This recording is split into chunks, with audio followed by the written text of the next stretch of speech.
Vamos a compartir pantalla primero.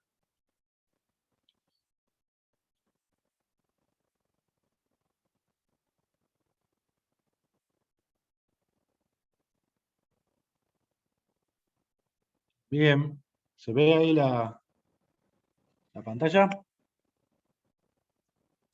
Sí. Perfecto. Bueno, hoy vamos a hablar del manejo ventilatorio en el distrés. ¿Sí? Ya tuvieron la clase con Martín de todas las generalidades, definiciones, fisiopatología, y hoy nos vamos a adentrar un poco más en la parte del manejo ventilatorio del distrés. ¿Sí? Es una patología compleja, que tiene un manejo ventilatorio que, si bien puede ser particular, también tiene varias cosas que son comunes al resto de las patologías y que las vamos a ir nombrando a lo largo de esta charla. En cuanto a las generalidades del distrés, no me voy a detener mucho, ya Martín habló de la clase pasada, que fue escrito en el 67, básicamente la definición sigue siendo la misma, salvo con algunas definiciones, con algunas especificaciones que se han ido agregando a lo largo del tiempo hasta llegar a esta última definición en 2012, que ustedes ya la conocen, ya hablaron esto con Martín, así que no me voy a detener, pero el principal aporte de esta definición fue que estadificó los niveles de distrés y que esos niveles tienen una excelente correlación con la mortalidad. ¿Sí? Los distrés leves tienen 20% de mortalidad, los distrés moderados un 40% de mortalidad y el distrés severo un 50% de mortalidad. También estos niveles de distrés se correlacionan con la duración de la ventilación mecánica en los sobrevivientes, o sea que a mayor severidad el distrés va a tener mayor días de ventilación mecánica en promedio, y que además cada nivel de distrés se correlaciona muy bien con el porcentaje de shunt pulmonar, o sea, de la superficie pulmonar colapsada. ¿Ah? También es importante en el distrés conocer la complacencia del paciente, porque, como muestra este trabajo acá de Amato y Eduardo Costa, los distrés, independientemente del nivel de la categoría, si se acompaña de una compliance baja o alta, la mortalidad va a ser distinta para un mismo nivel de severidad. Por ejemplo, un distrés leve, que tienen un PAF entre 200 y 300, y tiene una complacencia alta, la mortalidad de 22%, pero si ese mismo distrés con 270 de PAFI, 260 de PAFI, se acompaña una complacencia baja, la mortalidad asciende casi un 10%. O sea que una vez que clasificamos el distrés, es importante por lo menos tener una medida de la mecánica respiratoria, para ir haciéndonos una idea del pronóstico que puede tener este paciente y de cuántos días de terapia intensiva va a necesitar en promedio, y eso está muy bien estudiado y muy bien demostrado. Dicho esto, nos vamos a adentrar un poco más en el manejo ventilatorio de los pacientes con distrés. ¿Sí? Vamos a arrancar hablando un poco de manejo ventilatorio no invasivo. Vamos a arrancar desde el nivel de soporte más bajo para el distrés, que es el oxígeno alto flujo. Yo me voy a basar en este trabajo de Mesica, Dreyfus y demás, que lo publicaron en 2015, que después de un año de tratar el distrés y hacer el seguimiento de esos pacientes, ¿sí? Se centraron en estos 45 pacientes tratados con distrés y observaron que el oxígeno de alto flujo era efectivo, ¿sí? Para determinada población de pacientes con distrés, salvo aquellos que se asociaban con disfunción hemodinámica, que eso era un gran factor asociado al fracaso del oxígeno de alto flujo en el distrés, a aquellos que tenían un estatus neurológico bajo o se acompañaban de un score de SAPS-2 elevado. O sea, a mayor gravedad y ante la presencia de disfunción hemodinámica o neurológica, el oxígeno de alto flujo no era efectivo en estos pacientes, y que asimismo observaron que los pacientes que tenían fracaso del oxígeno de alto flujo tenían más días de estadía en la unidad, y mayor mortalidad comparado con los pacientes con oxígeno de alto flujo, que eran exitosos, ¿sí? Cuando ellos empezaron a estudiar estas subpoblaciones de pacientes, observaron que en realidad los pacientes que que verdaderamente se beneficiaban de un pasaje por el oxígeno de alto flujo eran aquellos con un nivel de distrés leve, ¿sí? Con PAFIs de mayor de 200, que no asociaban falla hemodinámica ni falla neurológica. Estos eran los pacientes en donde estaría indicado el oxígeno de alto flujo.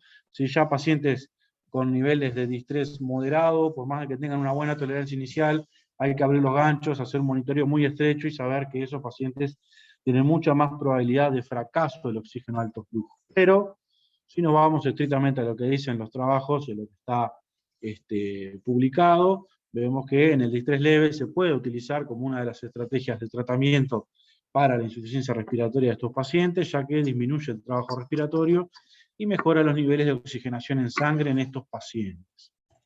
En cuanto a la BNI, me voy a basar en este artículo que englobó una gran cantidad de pacientes, fue un estudio muy grande, que empezó en el 2015, terminó en el 2017, ¿sí? El LANSAFE, y dentro de esto era un estudio de pacientes con distrés, había una población bastante grande, de 436 pacientes, en los cuales se utilizó la ventilación no invasiva como tratamiento de primera línea en la insuficiencia respiratoria secundaria al distrés. Y en este grupo de pacientes lo que observaron, más o menos lo mismo que en el oxígeno de alto flujo, que con niveles más bajos de PAFI, el porcentaje de fracaso era significativamente mayor que con niveles altos de PAFI, o sea, mayor de 150, y que la mortalidad hospitalaria en estos pacientes que fracasaban la terapia con ventilación no invasiva era significativamente mayor que aquellos en los cuales era beneficioso. Cuando separaron esta población por los diferentes niveles de distrés tratados con no invasiva o ventilación mecánica, observaron que en los distrés leves, en realidad el manejo con ventilación no invasiva tiene niveles similares de mortalidad, tanto en la unidad de terapia intensiva como hospitalaria en general, ¿sí? Que el tratamiento con ventilación mecánica invasiva, pero que a medida que iba avanzando la severidad del distrés, el nivel de mortalidad iba aumentando, ¿sí? En los dos grupos y se hacía significativamente e inaceptable en los niveles de distrés severo, ¿no? Esto es más o menos lo que decía esa gráfica, pacientes con PAFIs menor de 150 tratados con ventilación no invasiva en gris o ventilación invasiva de inicio en negro. Se ve que los pacientes tratados con ventilación no invasiva tenían mayor mortalidad cuando se los comparaba con el tratamiento convencional con ventilación invasiva, pero que en la población de pacientes con PAFI mayor de 150, el tratamiento mediante ventilación no invasiva o intubación endotraqueal tenía similar probabilidad de sobrevida, ¿sí? Por lo tanto, la ventilación no invasiva en el distrés está indicada en aquellos pacientes con distrés leve o moderado con PAFI mayor de 150, bajo un estrecho monitoreo, sobre todo del nivel de conciencia y que no asocia disfunción hemodinámica, que es otra de las cosas que se asocia a fracaso de la ventilación no invasiva, ¿tá? Y dentro de los beneficios que tiene la BNI en el distrés, se observa que mejora la oxigenación en sangre de estos pacientes, asimismo como también mejora la sobrevida de los pacientes, tiene menos días de ventilación mecánica, etc. Si vamos a utilizar una estrategia no invasiva en los pacientes con distrés, hay que acordarse del daño pulmonar autoinfligido por el esfuerzo del paciente, ¿tá?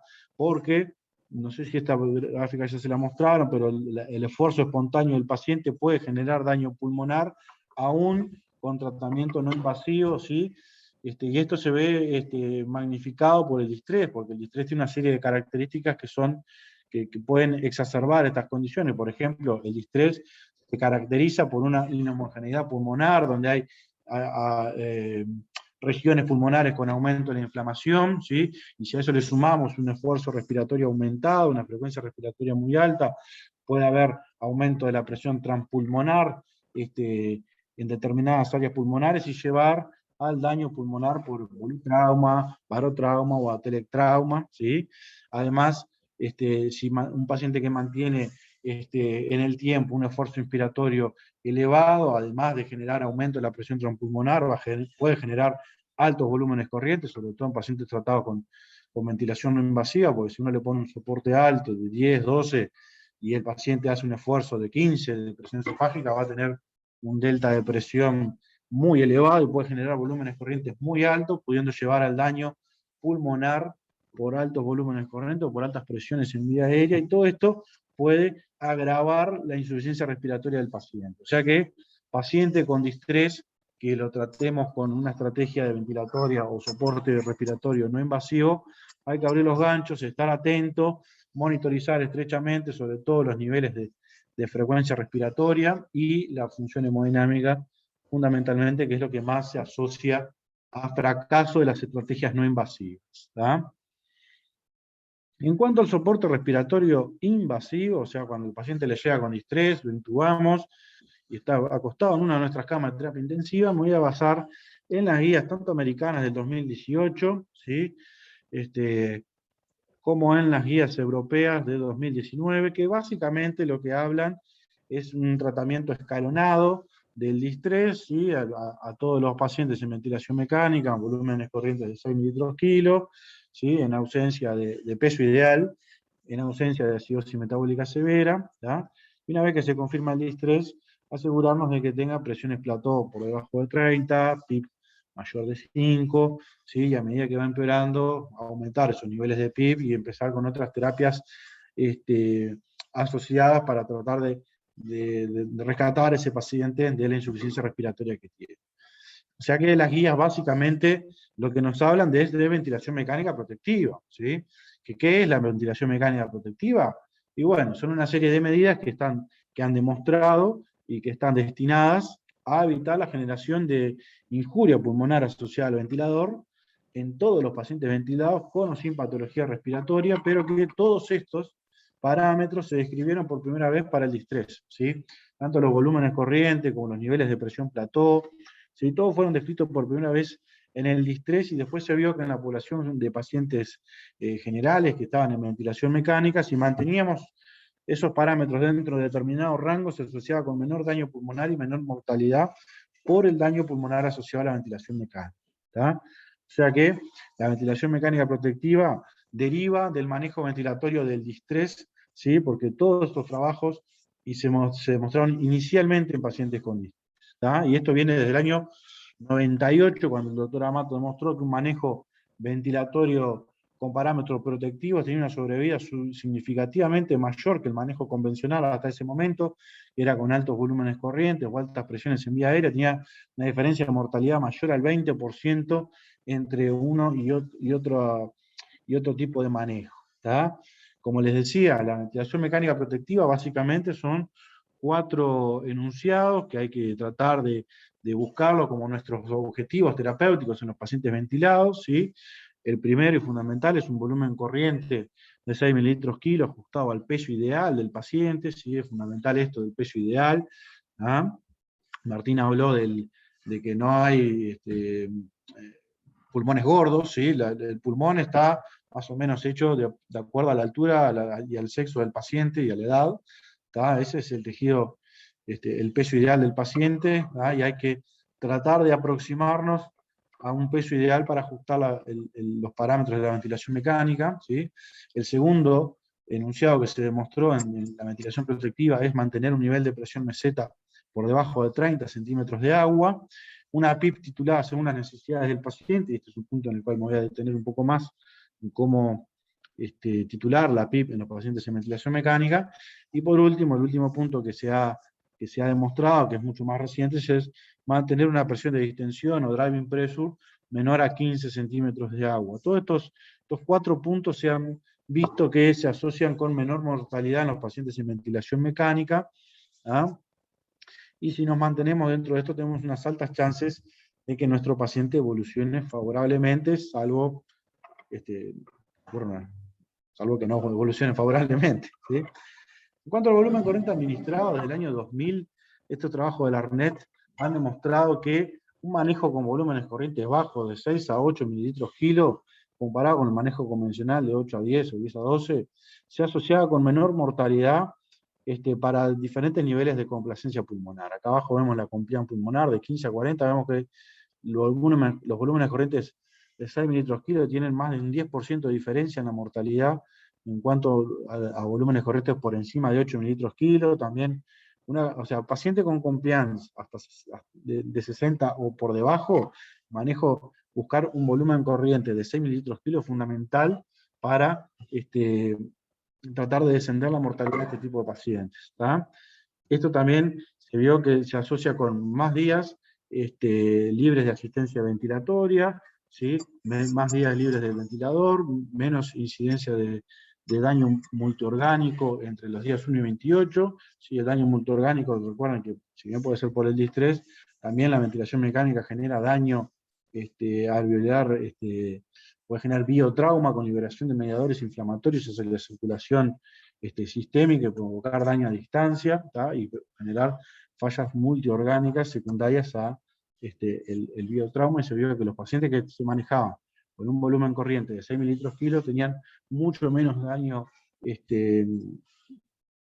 falla multiorgánica asociada que los pacientes con volúmenes corrientes elevados. ¿Tá? Por lo tanto, un volumen corriente objetivo de 6 mililitros kilo está fuertemente recomendado hoy en día y hay que mantenerlo siempre que sea posible y que no sea asociado con acidosis respiratoria severa y mantenida. ¿Tá? Recuerden que a veces mantener un objetivo, un target de 6 mililitros kilo, a veces puede llevar a lo que se conoce como hipercapnia permisiva, ¿sí? Pero si esta hipercapnia se acompaña de una acidosis que es severa y mantenida a pesar de esto, bueno, a veces hay que poner en la balanza y empezar a sacrificar un poquito de volumen corriente para tratar de corregir esa acidosis. En cuanto a las presiones en la vía aérea, ¿sí? El segundo parámetro que ha demostrado asociarse con menor mortalidad en el distrés es mantener una presión plató por debajo de 30. ¿Sí? Este es un trabajo del año 98, el que les mostraba la ventilación protectiva, y se vio que la presión meseta es mucho menor en el manejo con volúmenes corrientes bajos que con el manejo convencional, y que mantener presión meseta bajas, en este caso por debajo de 25, como dice este grupo de Broyard, el grupo europeo, se vio que se asociaba a menor mortalidad, sobre todo en los distrés en ventilación mecánica con grados moderados severos, ¿sí? Una diferencia significativamente mayor, significativa de mortalidad, mayor a un 10%, casi un 15% de diferencia entre los pacientes que se manejaban con presiones plató por debajo de 30 y aquellos que se manejaban con presiones plató por encima de 30. ¿tá? Es por eso que las guías americanas recomiendan fuertemente estas dos medidas, ¿sí? Recomiendan mantener volúmenes corrientes chicos, de 4 a 8 mililitros kilo.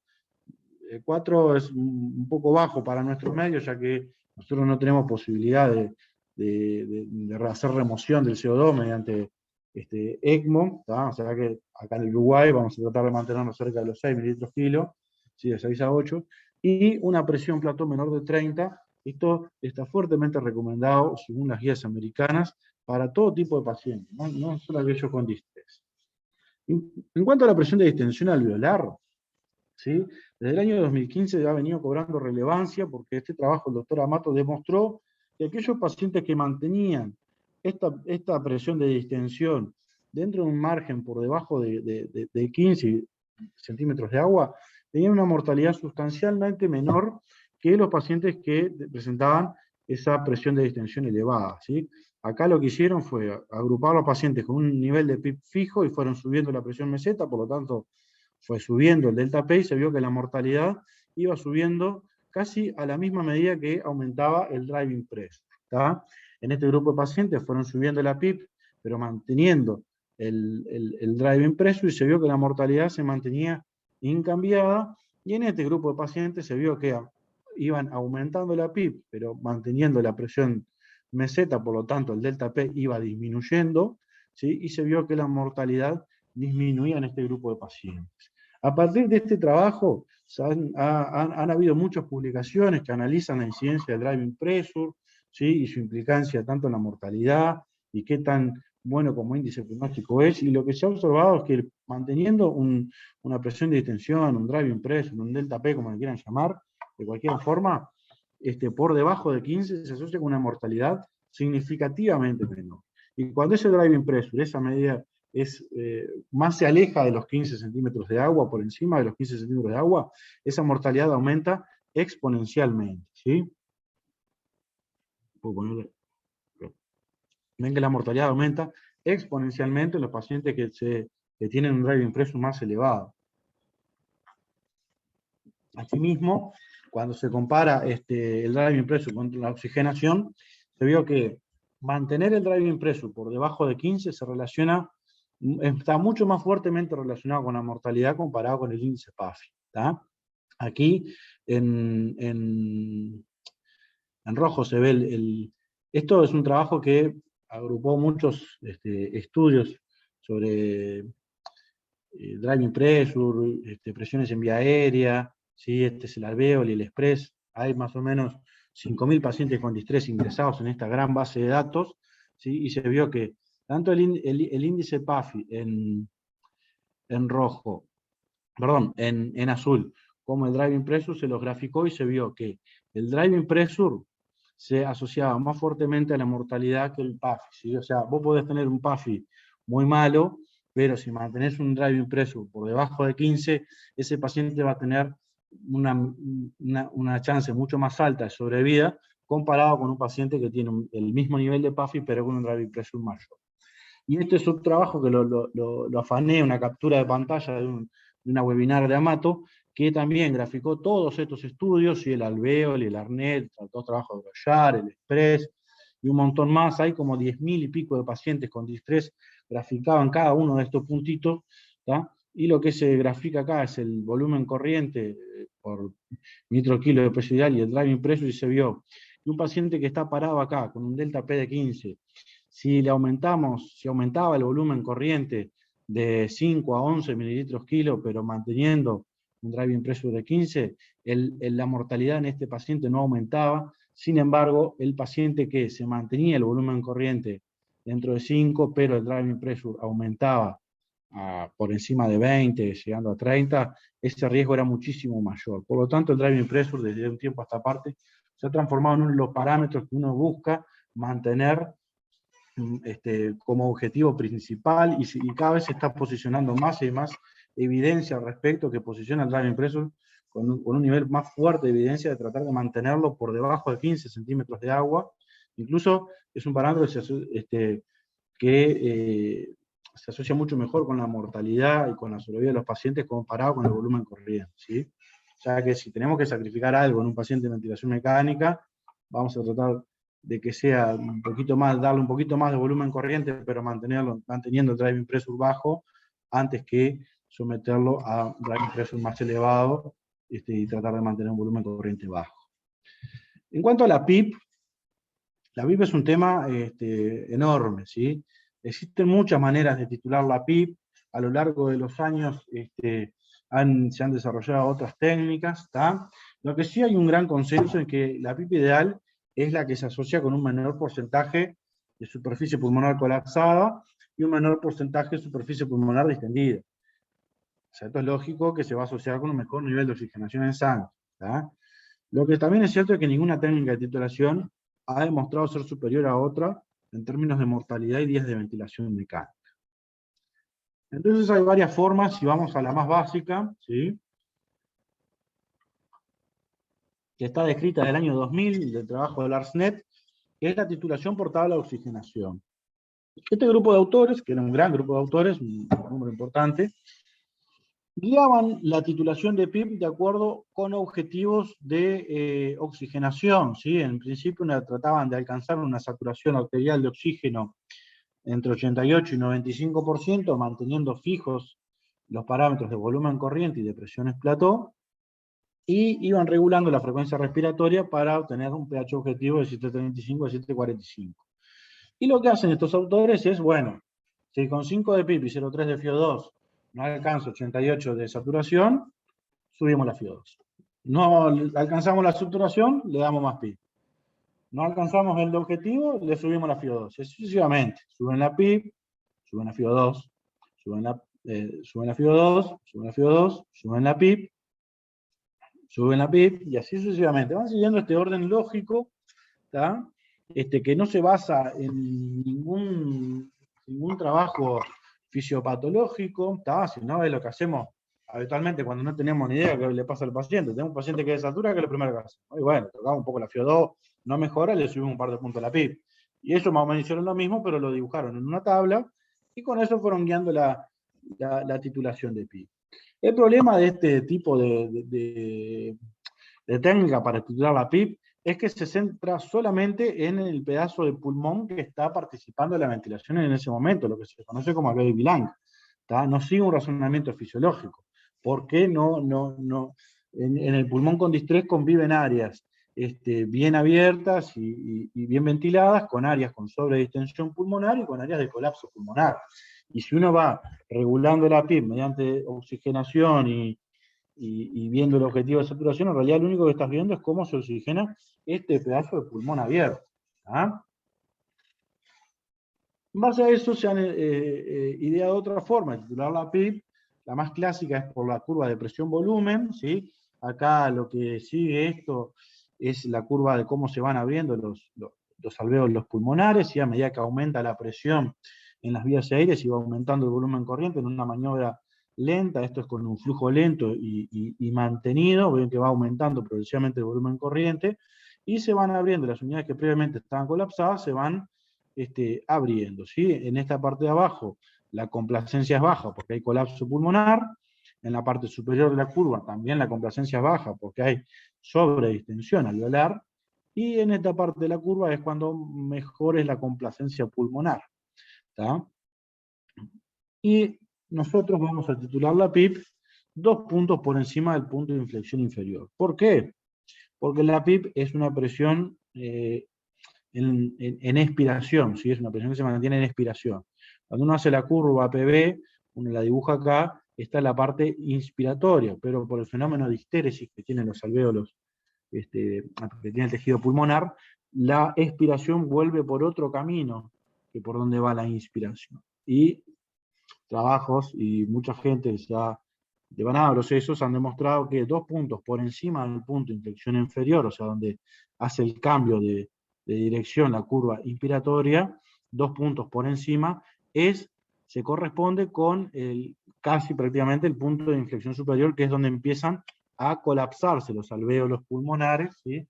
Por eso se dice que con la titulación por curva PB uno busca el punto de inflexión inferior y busca posicionar la PIB 2 puntos por encima, y eso se va a asociar con mayor porcentaje de tejido pulmonar abierto y por tanto que va a participar del intercambio de gases.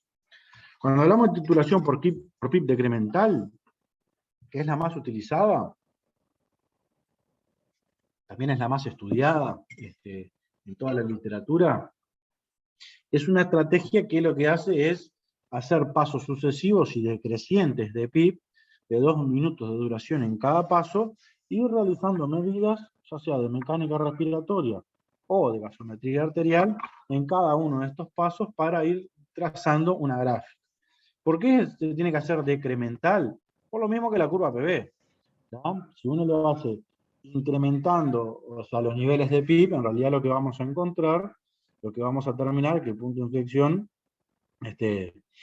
nunca vamos a encontrar este nivel de histéresis porque vamos a ir abriendo tejido pulmonar en vez de evitar que se vaya colapsando, ¿sí? Por eso se hace en niveles decrecientes de PIB. ¿Tá? La técnica de la PIB decremental se hace habitualmente en pressure control con un delta de presión de 15, y lo aumentamos con una PIB alta transitoria de 25, y vamos haciendo pasos decrecientes, 25, 23, 21, 19, y en cada uno de estos pasos hacemos una medida, ya sea de mecánica o de gasometría arterial. En este caso, esta es una curva inventada, ¿sí? En azul se ve la complacencia pulmonar, y en naranja se ve el índice PAFI, ¿tá? Con niveles decrecientes de PIB, y lo que se observa en este caso es que a veces pueden coincidir o no el mejor nivel de complacencia con el mejor nivel de oxigenación en sangre, ¿tá? Pero es lo que más se aproxima a una condición fisiológica, un enfoque fisiológico de la titulación de PIB, ¿sí? Sin tener que ver directamente cómo está el tejido pulmonar. O sea, uno supone que en el punto donde está la mejor complacencia pulmonar es donde van a estar la mayor cantidad de alvéolos pulmonares abiertos y participando del intercambio de gases, ¿tá? Y uno va a tener que titular la PIB 2 puntos por encima de ese nivel de mejor complacencia, para evitar que se vayan colapsando de a poquito las unidades alveolares más inestables. Lo mismo con el PAFE, siempre se coloca 2 puntos por encima del mejor nivel de oxigenación, el la PIB objetivo. ¿Ah? Y lo más moderno, ¿tá? Y lo que permite valorar en vivo el porcentaje de tejido pulmonar colapsado es el tomógrafo de impedancia. ¿Tá? Con el tomógrafo de impedancia uno coloca una tira de electrodos en la caja torácica, todo alrededor de la caja torácica, y va viendo cómo el tejido pulmonar se va o colapsando o abriendo a medida que hacemos cambios en la PIB, ¿sí? Y podemos determinar cuál es el nivel de PIB ideal para ese paciente en ese momento determinado. ¿Tá? ¿Por qué digo en ese momento determinado? Porque un nivel de PIB no va a ser el mismo en toda la evolución del paciente. ¿Tá? Si uno titula la PIB, ya sea por tabla de oxigenación, por PIB decremental, por curva PV, por tomografía de impedancia, uno no puede titular la PIB un día, dejarlo y no puede volver a la semana a la guardia y encontrárselo con la misma PIB. Algo pasó, o el paciente no evolucionó nada y quedó ahí estancado una semana, o nadie le hizo una nueva medida de complacencia. La titulación de la PIB se debe hacer por lo menos una vez por día, ¿está? Una vez por guardia. Lo ideal sería hacerlo 2 o 3 veces por guardia, porque la situación de los pacientes en ventilación mecánica y los pacientes con distrés es muy variable de un momento a otro. ¿Tá? Y es en muy raras ocasiones donde el paciente requiere el mismo nivel de PIB durante más de 3-4 días. ¿Sí? Quiere decir que el paciente está estancado. ¿Tá? Así que recuerden esto, ya sea el método de titulación que ustedes elijan, por lo menos hay que hacerlo una vez por guardia, lo ideal sería 2 o 3 veces, ¿sí? Viendo cómo va evolucionando el paciente. La tomografía de impedancia lo que hace es graficar la ventilación pulmonar y la complacencia pulmonar, y va graficando el porcentaje de tejido extendido acá en naranja y el tejido colapsado en blanco, y en el punto de intersección, o sea, donde hay menor tejido pulmonar colapsado y extendido, ese sería el punto de PIB ideal para este paciente. Esto es un paciente con una patología pulmonar simétrica. Esta es la gráfica de un paciente con predominio de colapso pulmonar.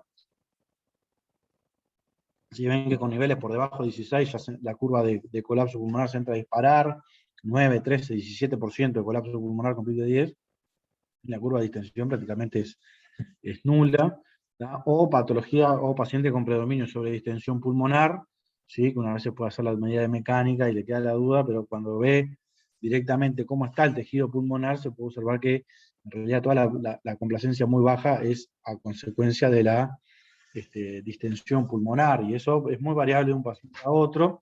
Estos eran trabajos internacionales, esto es experiencia local que hicimos acá en el laboratorio con 2 pacientes, porque tenemos un tomógrafo de impedancia que recientemente nos lo han prestado, y también observamos lo mismo, pacientes que tenían mucho colapso pulmonar, ¿sí? O pacientes que el predominio era de sobredistensión pulmonar. Se lo agregué en la diapositiva para que les quede, para el que le interese pueda observar el póster que presentamos en la semana académica de este año. En cuanto a otros parámetros de la ventilación mecánica, ¿sí? No existe una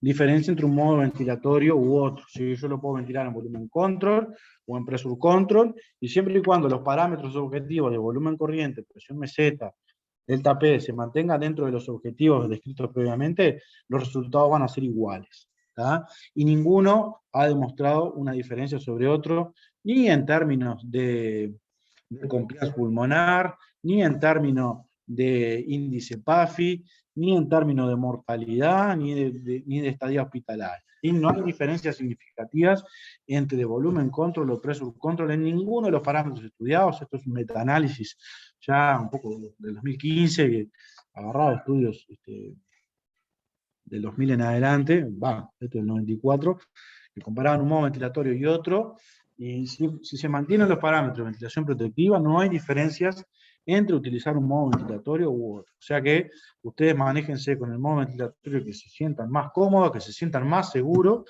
¿sí?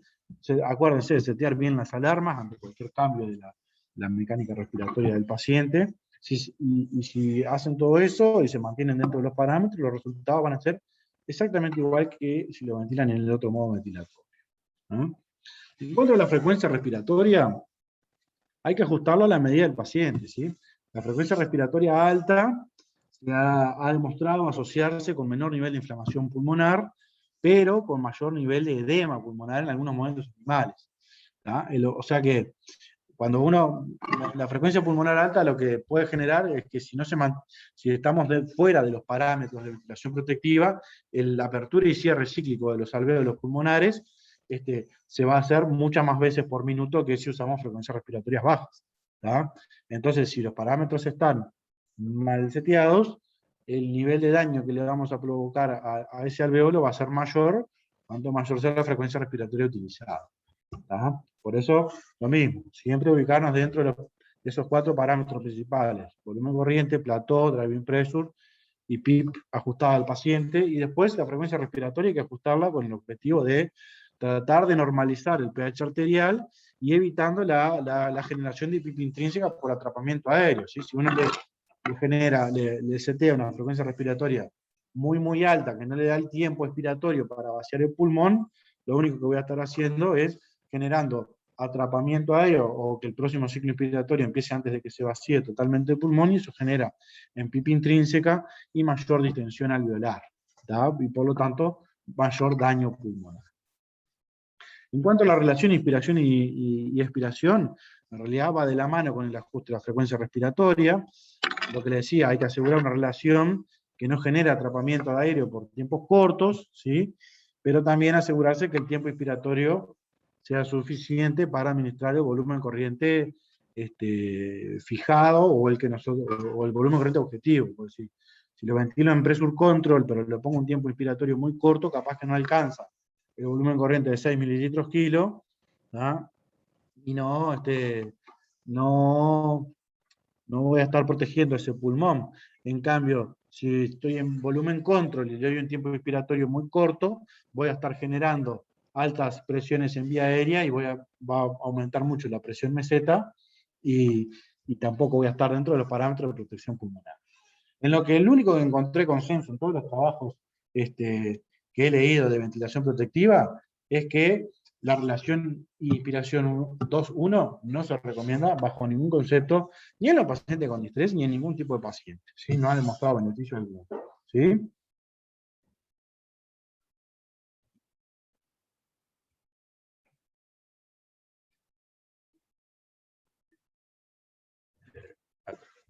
Me había cortado ahí un cacho. En cuanto a la respiración espontánea en el distrés, ¿sí? Acuérdense que la respiración espontánea en un pulmón heterogéneo como el distrés puede llegar a ser un problema, y puede ser un problema muy grande, porque puede agravar el daño pulmonar asociado al esfuerzo del paciente, ya que puede generar altas presiones en vía aérea, volúmenes corrientes muy elevados, ¿sí? Que se van a distribuir fundamentalmente solamente en el tejido pulmonar que está aireado en ese momento. Además, va a haber mayor número de asincronías, y el número de asincronías va a estar aumentado en los pacientes con una patología pulmonar heterogénea como el distrés, además de que aumenta la permeabilidad capilar con agravamiento del edema pulmonar. El trabajo de Yoshida grafica muy bien el aumento de la presión pleural, como esto es una ventilación controlada, por eso la presión pleural es positiva, pero el paciente, por ejemplo, le sacamos los bloqueantes neuromusculares, empieza a hacer esfuerzo, genera presiones pleurales negativas, y la diferencia en presión entre la pleura, ¿sí? Que está a menos 20, y la presión capilar sanguínea es mucho mayor, por lo tanto va a favorecer el pasaje de fluido intersticial de fluido hacia el intersticio, y del intersticio hacia la vía aérea, con agravamiento del edema pulmonar. O sea que, en principio, en los pacientes con distrés moderado o severo, ventilación mecánica invasiva, tratar de mantenerlo con una respiración espontánea controlada, o sea, baja, o directamente con bloqueo neuromuscular, así nos evitamos daños pulmonares asociados a la ventilación.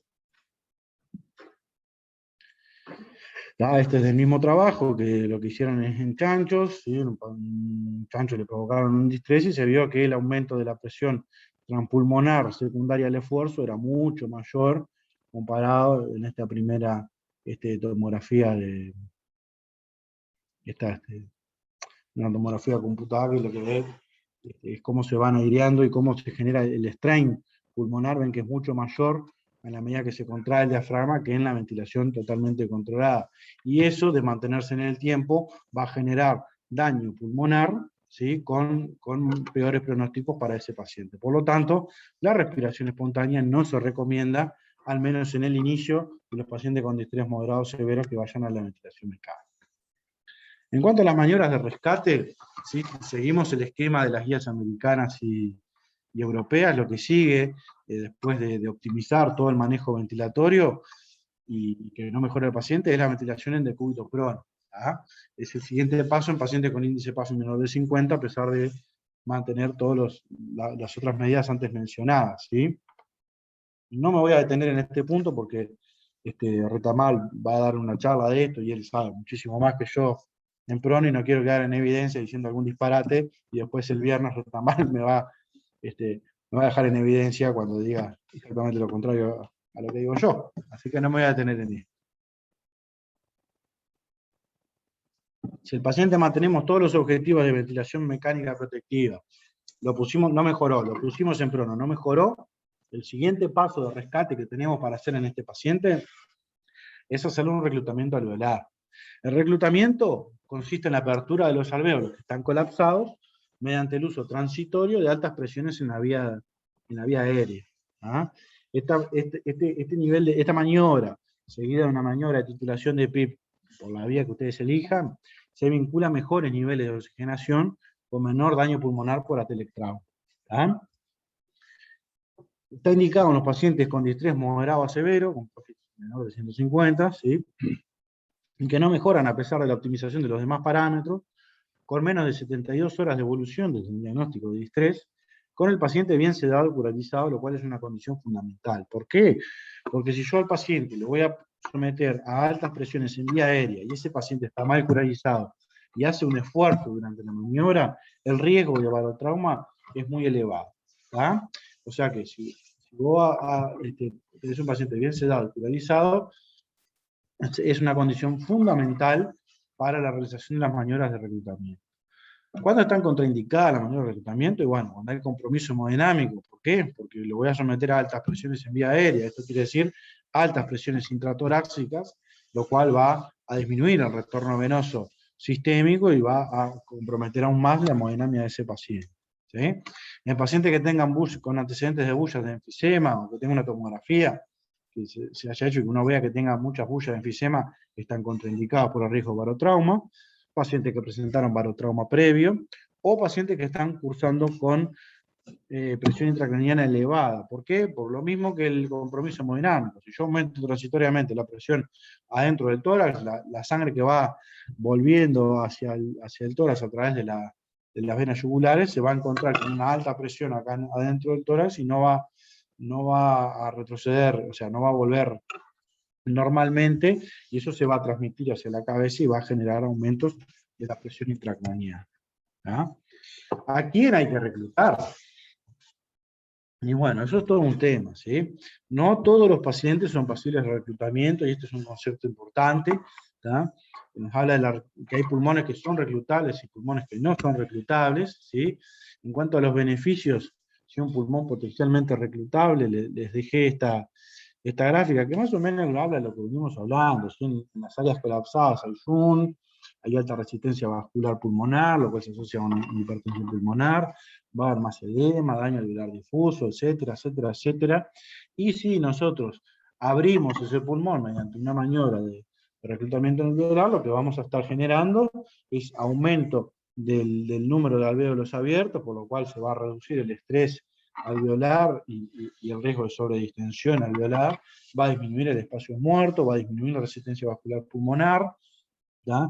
Va a disminuir el riesgo de daño pulmonar asociado al ventilador, va a disminuir el nivel de Shunt pulmonar, ¿sí?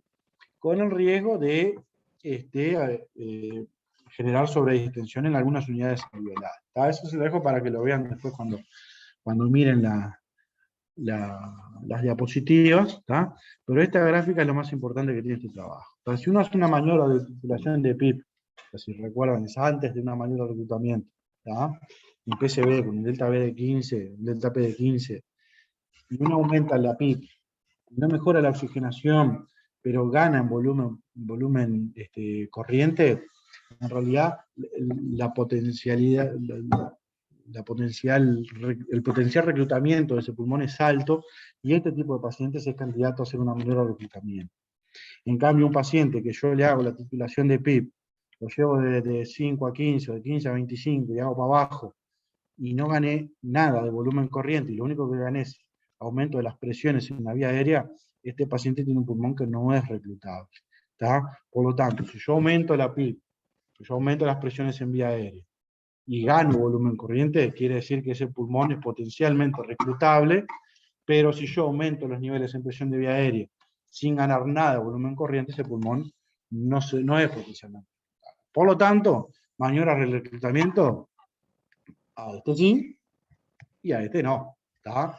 Así nos vamos a evitar grandes problemas, como por ejemplo el agravamiento de la heterogeneidad pulmonar, como por ejemplo el riesgo de barotrauma, porque si yo un paciente con que no tiene un pulmón reclutable, lo someto a altas presiones de vía aérea, por más que sea transitorio, el riesgo de barotrauma va a ser mucho más alto y probablemente pueda terminar con un neumotórax que tenga que ir a evacuarlo de apuro porque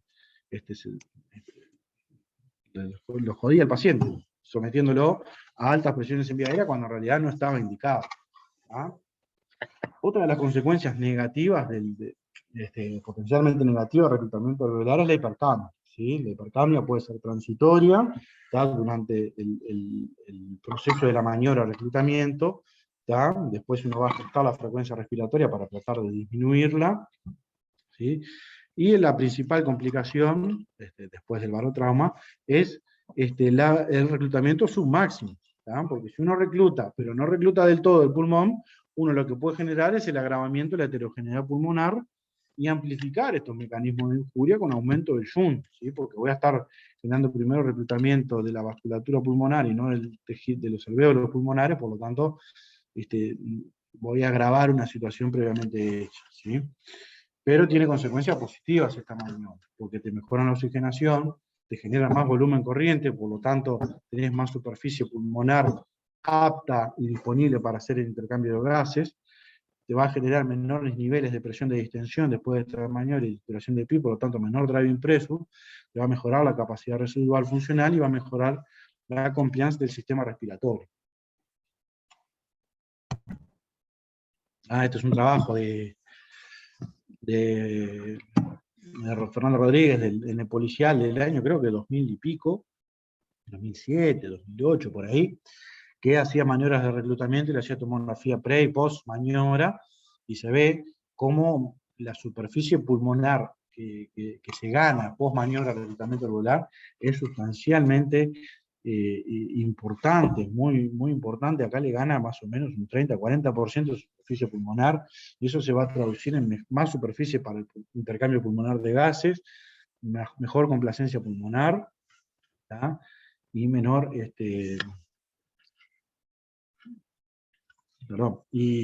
driving pressure. En cuanto a las maniobras de reclutamiento, ¿sí? Descritas hay 3 que a lo largo de los años se han ido perfeccionando.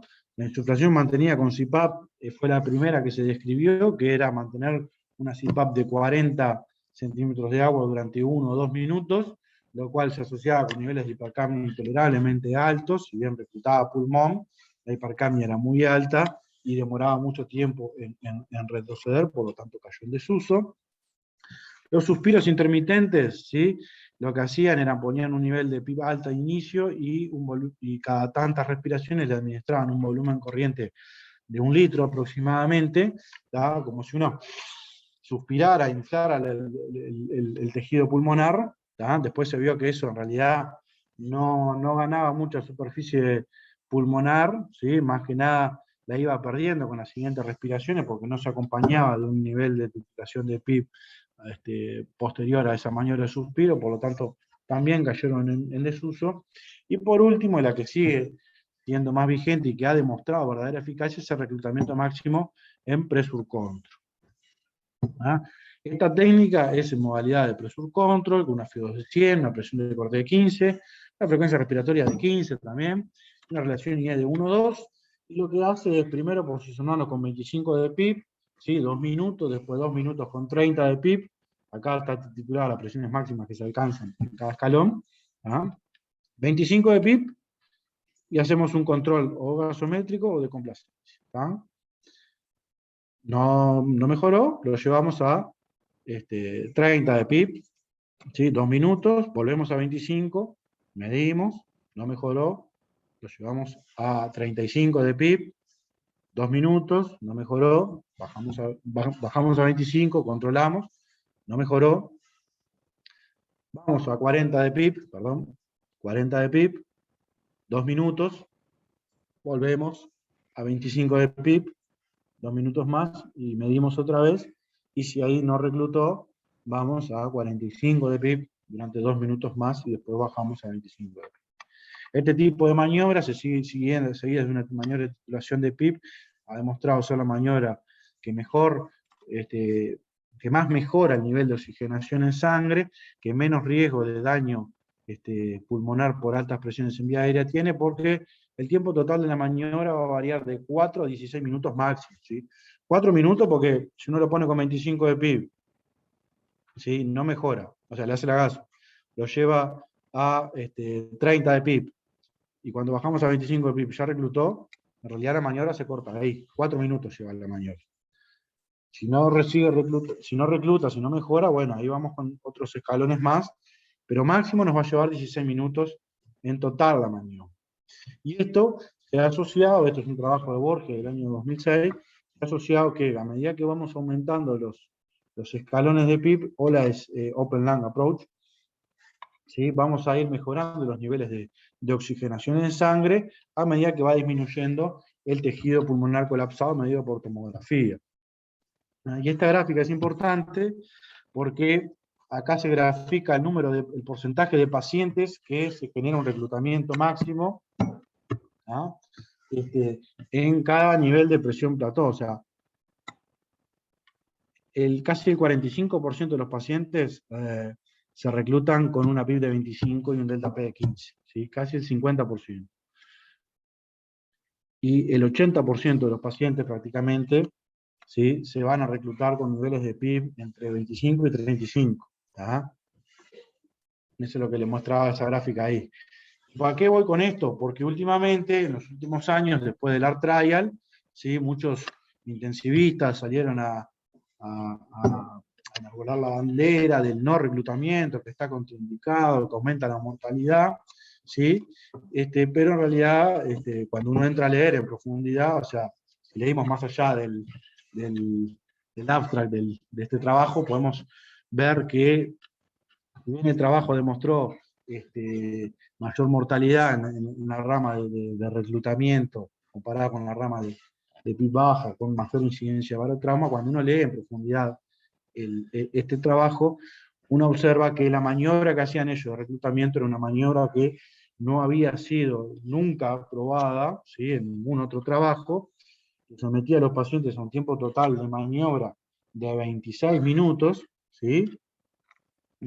Porque hacía niveles de 4 minutos en cada paso, ¿sí? Salvo en la parte de reclutamiento, y que todos los pacientes alcanzaban 60 centímetros de agua de plató, en todos los pacientes, ¿tá? Ya sea con un PAFI de 80 o con un PAFI de 199. ¿Tá? Y si ustedes recuerdan esta gráfica, en realidad solamente menos de un 20% requieren esos niveles de presión en vía aérea para abrir el pulmón. ¿Tá? Y el otro cuestionamiento es que después de que iban 555 pacientes, o sea, exactamente la mitad más o menos de los que fueron incluidos en ese trabajo, hubo un cambio de protocolo por el alto número de barotrauma que había vinculado a la maniobra de reclutamiento. ¿Tá? O sea, todos los barotraumas que pasaron se hicieron con la maniobra de reclutamiento inicial que habían planteado ellos. ¿Tá? Después cambiaron esa técnica de reclutamiento, hicieron escalones progresivos, ¿sí? Aunque no bajaban la presión a 25 de vuelta, no bajaban la PIB a 25, ¿sí? Alcanzaban niveles de presión mucho más bajos, ¿tá? Y acortaron un poco el tiempo de maniobra, y ahí, desde que hicieron ese cambio de protocolo, no tuvieron más barotrauma. ¿Tá? O sea, por lo tanto, lo que demostró el ART Trial, más que las maniobras de reclutamiento aumentan la mortalidad, lo único que demostró este trabajo es que esa maniobra de reclutamiento que habían hecho ellos aumentaba la mortalidad, ¿sí? Si uno hacía una maniobra de reclutamiento ya demostrada con una maniobra de reclutamiento en PCB, en realidad, si bien había riesgo de barotrauma, este no era sustancialmente mayor, ¿no? Y se asociaba con mejores niveles de oxigenación. Incluso los mismos autores, Cavalcanti, Amati y demás, en otras cartas al editor y demás, han dicho de que el DART Trial no debería cambiar nuestra práctica, sino que nos debería, faltaba mucho más trabajo para hacer una recomendación al respecto de las maniobras de reclutamiento. O sea, que debemos dejar de reclutar, no. Hay que elegir bien a los pacientes, como les decía, recuerdan el ET, este no, bueno, elegir bien a qué paciente reclutar y ver y medir en cada paso de reclutamiento si el paciente ya está reclutado o no. Porque si el paciente ya reclutó con 35 de PIB, no lo voy a poner 45 de PIB, porque lo único que voy a estar haciendo es generarle sobredistensión transitoria y mayor riesgo de barotrauma. Y en base a esto ya hay un trabajo en curso este es el grupo americano, ¿sí? Que están comparando la maniobra de pulmón abierto o open lung, ¿tá? Que es esa maniobra en PCB con la maniobra de bajo PIB, y para ver los resultados en distrés. Ahora, hicimos todo esto y el paciente no mejora, sigue con un PAFI de 80, una carne de 120, lo único que nos quedaría, ¿sí? Es llevar al paciente a un centro de ECMO. ¿Tá? El ECMO funciona básicamente como una diálisis, pero para nivel respiratorio, ¿sí? Puede depurar CO2, si uno le pone membranas, puede generar la oxigenación, ¿tá? Y esto permite en algunos lados del mundo civilizado, donde hay ECMO, generar patrones ventilatorios ultraprotectivos con volumen, por poner lo que se llama en reposo pulmonar, con volúmenes corrientes de 2 a 4 mililitros kilo. Acá en Uruguay, lamentablemente, no tenemos ningún ECMO disponible todavía, ¿tá? Por lo tanto, nuestro tratamiento llega hasta las maniobras de reclutamiento a los pacientes que así lo requieran. Últimamente hay unas iniciativas para traer ECMO al hospital policial, ¿sí? Se va a empezar a capacitar personal y demás, ¿tá? Pero para eso todavía va a llevar un tiempo, porque aparte de traer el ECMO hay que hacer curva de aprendizaje, meter pacientes en ECMO, ver cómo funciona, aprender cómo funciona, ¿tá? Así que hoy por hoy en Uruguay todavía no está disponible, y bueno, creo que por algunos años todavía no va a estar disponible para toda la población al menos, ¿sí? Y por último, como resumen, le dejo este esquemita de un trabajo de FAM del año 2018, que bueno, de ella hacemos el diagnóstico de distrés, vemos si el distrés es leve, moderado o severo, si el distrés es leve, es candidato o no a recibir ventilación no invasiva, si es candidato a recibir no invasiva, bueno, vemos si se mantiene con un PAFI mayor de 200, si la tolera bien, continuar revalorando el paciente para ver si mejora o no. Si no es candidato a ventilación invasiva o tiene un distrés moderado o severo, bueno, y va a ir a la ventilación mecánica invasiva, mantener los parámetros de ventilación protectiva, ¿sí? Buscando nuestros objetivos de saturación y pH, ¿tá? Y si no, si se mantiene con un PAFI muy bajo, buscar profundizar la sedación, ponerlo en posición prono, considerar las maniobras de reclutamiento alveolar, y si con esto no mejora, llevarlo a ley. Esta era toda la presentación que tenía armada, así que estoy abierto a las preguntas. ¿Hay algo que no se entendió? Hola, Rodrigo. Sí. Yo tengo una pregunta que no me quedó clara recién. En la maniobra de reclutamiento alveolar, ¿cuándo considerás que es efectiva? O sea, porque vos habías dicho, no tenemos que hacerla completa, sino hasta que el paciente mejora. ¿Qué es lo que hasta acá fue efectiva, no seguimos? Bueno, lo que te dice la literatura es cuando tenés un salto oximétrico, ¿tá? Lo que dice clásicamente la literatura es cuando la sumatoria del PAF y la PCO2 alcanza por encima de 350, ahí decís que un pulmón está totalmente reclutado, ¿tá? En la práctica, cuando tenés un PAF mayor de 300, decís que ahí el pulmón está reclutado, ¿no? O sea que seguís hasta llegar a 300 o lo que llegue el paciente. Sí. Bien, está. Y la No, otra Martín, pregunta que... No, vi la cara de Martín, digo, capaz que estaba diciendo un disparate. Sí, No, y la otra Irina. pregunta que me surge es, por cómo decís vos el algoritmo de tratamiento del distrés, de ventilación en el distrés, primero pronamos un paciente y después lo reclutamos, pronado. Ujú. Sí, según las guías del 2018 esta parte, el prono va antes que el reclutamiento.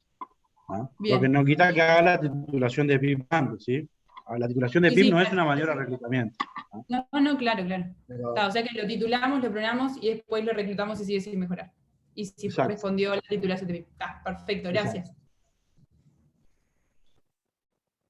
No, y con respecto a eso, o sea, también tener cintura en algunos casos en los cuales no hay que olvidarse también, a veces la maniobra, el decúbito prono, puede llegar a ser una maniobra agresiva en un paciente que está muy inestable, ¿no? Porque a veces tenemos pacientes con mucha inestabilidad hemodinámica y que, bueno, que a veces el reclutamiento es el paso previo porque, bueno, consideramos que el paciente no está demasiado inestable como para ser pronado, ¿no? Eso también tenerlo en cuenta.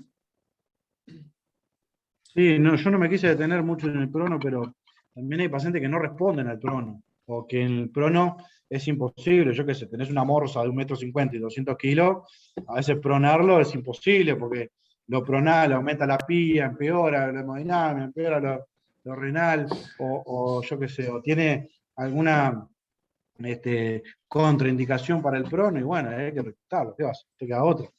O sea, no hay una receta para todos los pacientes, sino que cada paciente, es único, y bueno, y hay que valorar los pros y los contras de hacer una maniobra u otra, y bueno, sobre todo valorar si tiene indicación de una maniobra o no, ¿tá? Porque a veces se hacen cosas que no están del todo indicadas, ¿no?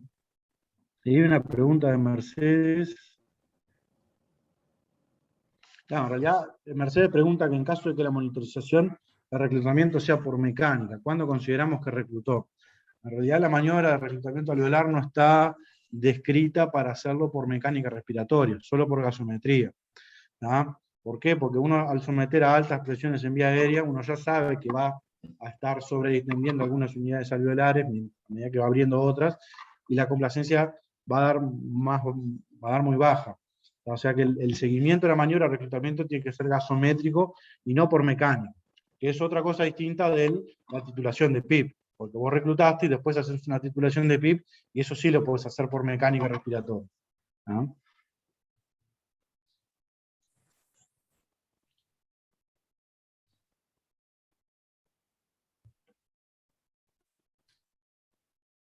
Ahí Romina pregunta, ¿la maniobra se hace con frecuencia respiratoria específica? Sí, está descrita con 15 respiraciones por minuto, entre 15 y en realidad, si vas a los trabajos hay entre 10 y 20. ¿Tá? Yo tomé un término medio que es 15 respiraciones por minuto, ¿sí? Pero en realidad es entre 10 y 15 técnicamente.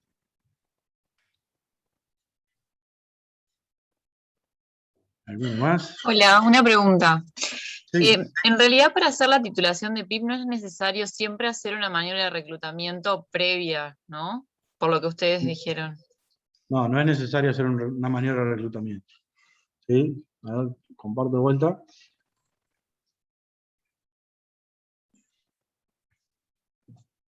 En realidad la maniobra de titulación de PIP empieza acá. O sea, si uno hace solo la titulación de PIP antes del prono y de todas las cosas, ¿dónde está? Acá. Ven que nada es una maniobra de reclutamiento. O sea, uno lo lleva a 25 de PIP como un nivel de PIP elevado, ¿sí? Y empieza a hacer los pasos decrecientes, que no implica una maniobra de reclutamiento, ¿sí? Porque la maniobra de reclutamiento son niveles suprafisiológicos de presiones en vía aérea por un breve periodo. ¿No? No, y digo, con respecto a eso, como decía Rodrigo hoy en la presentación, ¿no? que la titulación de PIP, en realidad tendríamos que acostumbrarnos a hacerla de forma más frecuente, o sea, ¿no? Y en pacientes que no requieren, incluso pacientes que no requieren maniobra de reclutamiento, pacientes que no requieren decúbito prono, sino que, bueno, o sea,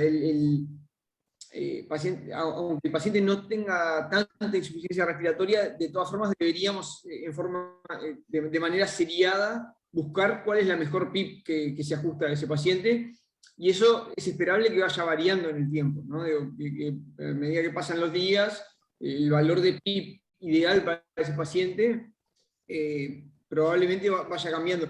Y esto en realidad, más allá del distrés, ¿no? La titulación de PIP es algo que lo podemos hacer extensivo a otro tipo de patologías en la cual tenga o no compromiso respiratorio, tendríamos que identificar cuál es el mejor nivel de PIP para ese paciente. Y la importancia de hacerlo en forma seriada, ¿no? Ir viendo a medida que pasa el paciente los días en ventilación mecánica, cómo va cambiando eso y bueno, irlo ajustando.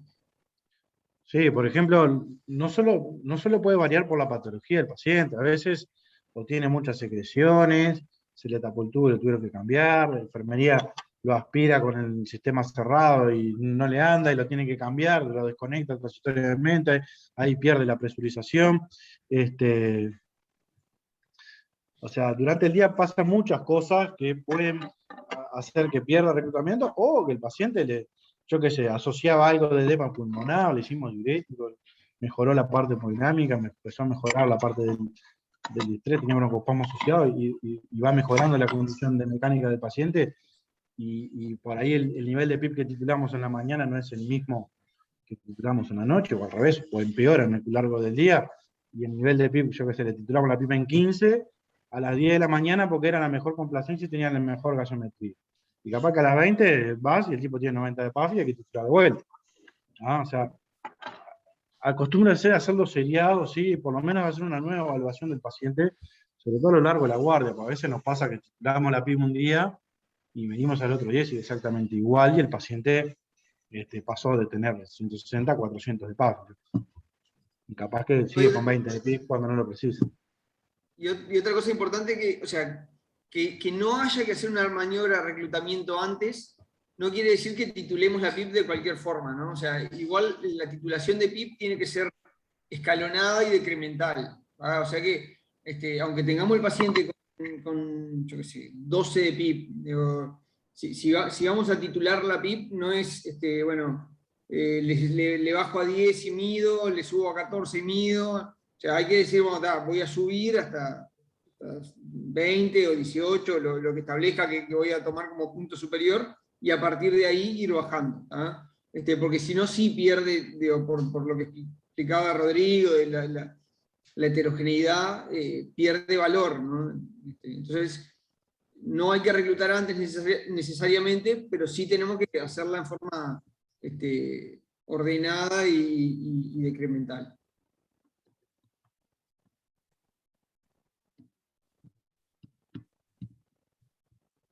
Bueno, no sé si hay más preguntas.